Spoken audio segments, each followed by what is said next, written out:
Chapter 14, Sabine, pages 110 through 120.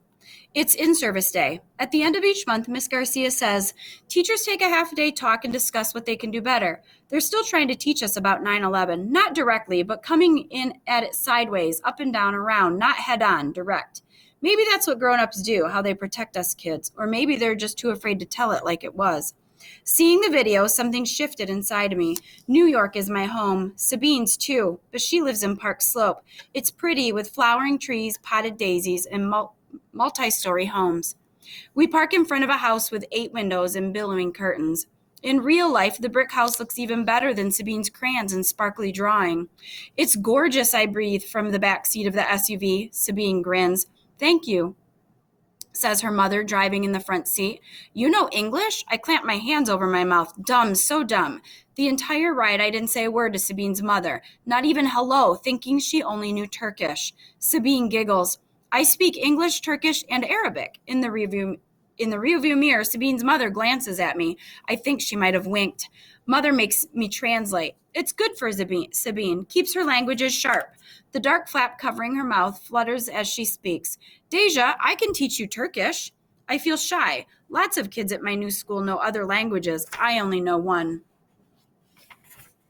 I start to feel like I've made a terrible mistake. I invited myself to Sabine's house since I knew Ray and Lita would be in daycare. I didn't want to be home alone with Pop. He's been super irritable. Hoarse, he wheezes and coughs. Plus, I wanted to tell Sabine I know the difference between good and bad people. Terrorists shouldn't make her feel bad about herself. If I let them, lots of folks, like my ex-friend Keisha, would make me feel like a squashed bug. Sabine opens the car door and we scoot out, following her mother's flowing black gown up the steps. Welcome, welcome. My father, he came home to meet you. Really? No more cavities to fill, trills Sabine. What? He's a dentist. Dark hair, lashes, and eyes, Sabine's father extends his hand. Mr. Demir. I act normal, like grown-ups shake my hand every day. Honored to meet Sabine's friend. Thanks, my tongue wipes my teeth. I've never been to a dentist. Shoes here, Deja. All types of shoes line the wall. Thick walking shoes, high tops, Sabine's brothers. Patent leather shoes, black loafers, gold threaded slippers. I take my tennis shoes off, embarrassed. I don't have socks. I tug my pants down, trying to hide my toes. Grandmother, Sabine says. An old woman, slight, in a silver gown with a loose scarf covering her head, shuffles forward. Her hair is like gray thread, her mouth soft, her face wrinkled and sweet. Everyone pauses, watching, waiting for her to speak. I tremble. Even Sabine waits. You are a lovely girl. Her palm touches my cheek. In the room, there's a kind of exhale. I get it. It was important that the grandmother like me. I feel like I've passed the biggest test just by being me. Sabine swishes off her scarf and waves and waves of black hair cascade down. Hair thick like her father's. I wonder if Sabine's mother's hair is thick and dark. This is Uncle Ahmet, my father's brother. Ahmet is much skinnier and younger than Mr. Demir. He doesn't have a pot belly. Uncle Ahmet is looking for a wife. Ahmet laughs. See, Deja, the girls and women in the house want another so they can outnumber the men. Me, my brother, and nephew, right now, we're evenly balanced. What about the cat, I blurt. I remember seeing it in Sabine's picture. Smart, says Grandmother Demir. The cat is very good. She's had many kittens. What? Ahmet spreads his arms. I should have kittens. Everyone laughs, and I marvel at how easy they are together. No silence, whispers, or tight smiles. Lunch is ready, says Mrs. Demir. Mother and grandmother made my favorite food just for us. A party? Too bad Yusuf is in school. Sabine grins. I grin back. We're both happy our siblings aren't here. There's a huge wooden table, big enough to fit 8. We're dining traditional, Sabine points to the floor. A smaller, soft green rug lies atop the carpet. Flowers with red petals edge the rug, and in the center are dozens of white squares connected with red lines. I think it's too beautiful to eat on. I plop down. Me, Sabine, her uncle, and father sit cross-legged on fluffy pillows with tassels. Grandmother and Miss Demir bring platters of food and a tray of bread. It's like an indoor picnic, nothing like eating Kentucky Fried Chicken on the floor. Lamb, says Mrs. Demir, setting down meat pierced by silver daggers. Bulgur pilavi, wheat and not rice, with parsley and green peppers. Lamakun, like pizza, Sabine points. I see flaky crust with minced meat, onions, and tomatoes, and lettuce. I look for a fork. Akmek bread, says Grandmother Demir. Use your bread and hands. Now I miss Ray. He'd like being messy, licking his fingers. There's more food, enough maybe to feed 10 families in Avalon. I smell hot red pepper flakes, but the other smells are sharp and sweet, unlike anything I have ever smelled before.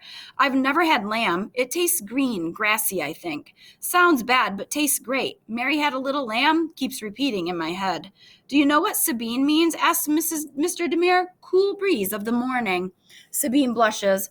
Her name fits, I think, touching one of Sabine's curls. Mr. Demir smiles. My family is my heart. Home is divine, I say, repeating Sabine. Her entire family beams. You'd be a good Muslim, says Mr. Demir. I blur, I just want to be good. You are good. I look at my friend, then her grandmother, mother, uncle, and father.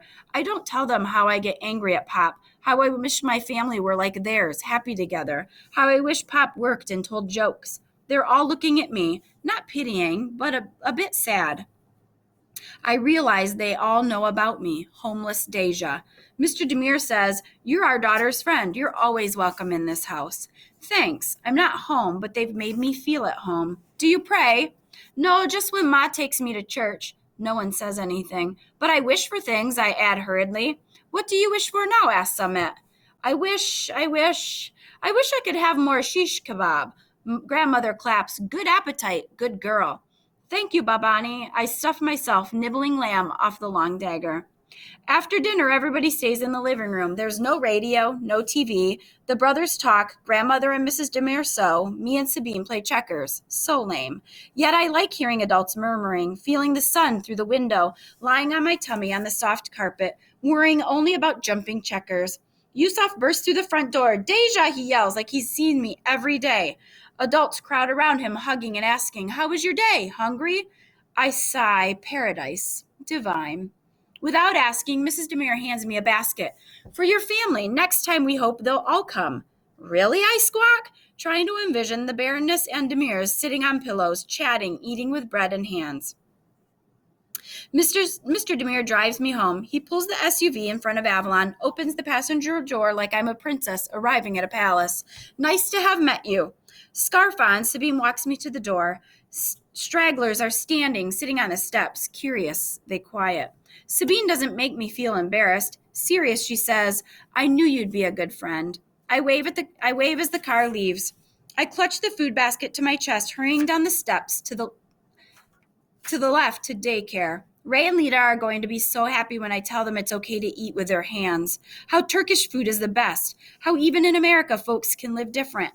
Ben's ranch, Sabine's home, now even Brooklyn, one part to the next is different.